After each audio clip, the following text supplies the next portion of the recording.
Hello and welcome back again. We're continuing our look at Shillelagh today.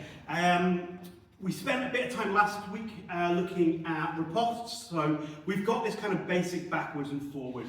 My opponent can attack, I can defend, I can strike them back, and round it goes.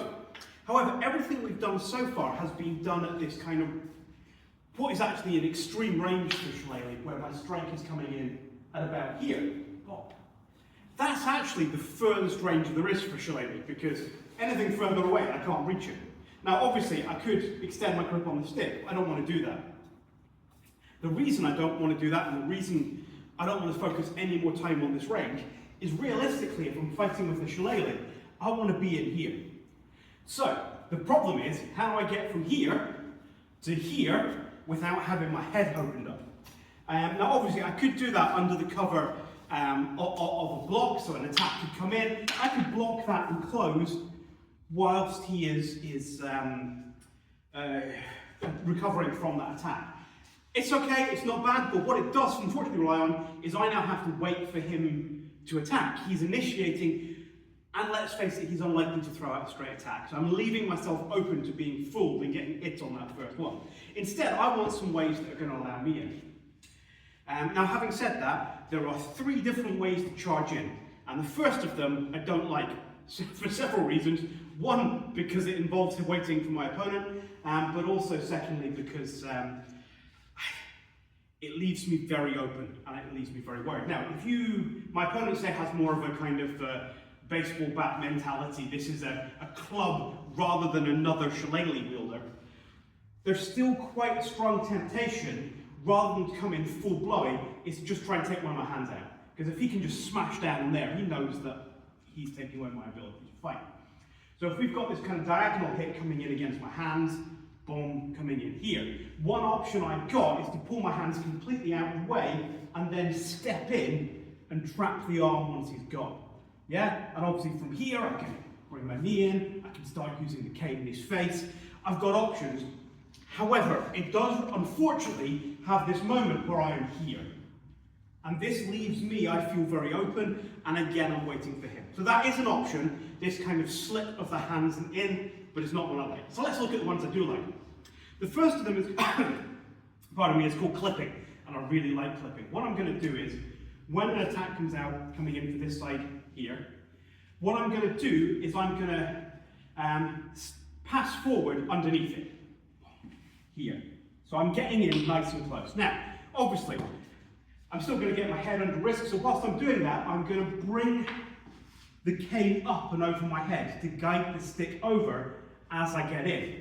So from here, and I can get in, but I'm also protected by this weird kind of, feels very old dance hall kind of dance move. Yes, exactly. So attack comes in, I'm going to pass forward underneath here, leaving me very close to my opponent, yeah? Strike through here, strike through, hit with the flat of the cane. All of these are options to me once I'm in this close. So I quite like clipping. I can do it on the other side as well. If the attack's coming in from the other side, I'm still coming in here, I've still got my attacks, and I'm quite happy. So I do quite like clipping. There's lots of options I can do from there. I'm going to spend a bit of time looking at pivotal later on, so I'm not going to go into some of the grappling side of it. But I've obviously got a lot of options for striking once I'm in that close.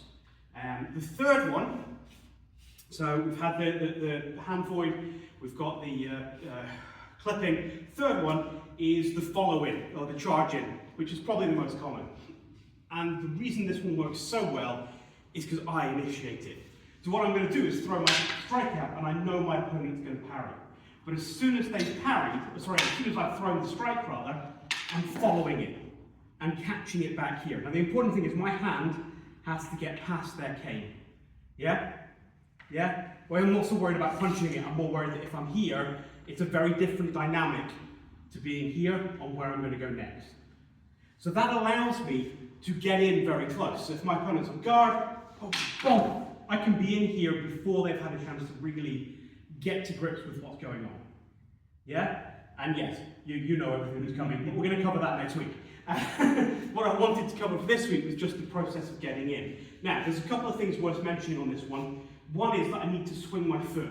If I just step forward here, I end up very straight on with my opponent, and I don't have any real leverage on here because it's all happening off to my left-hand side here.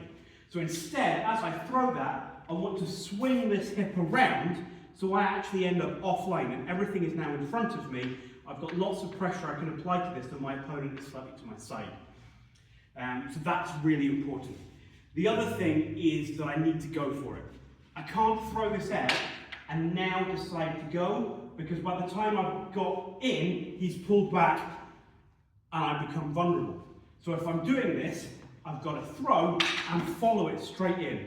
So I should be grabbing this only a fraction of a second after the attack lands. So from here, and I'm in here, ready to go and keep the pressure onto my opponent.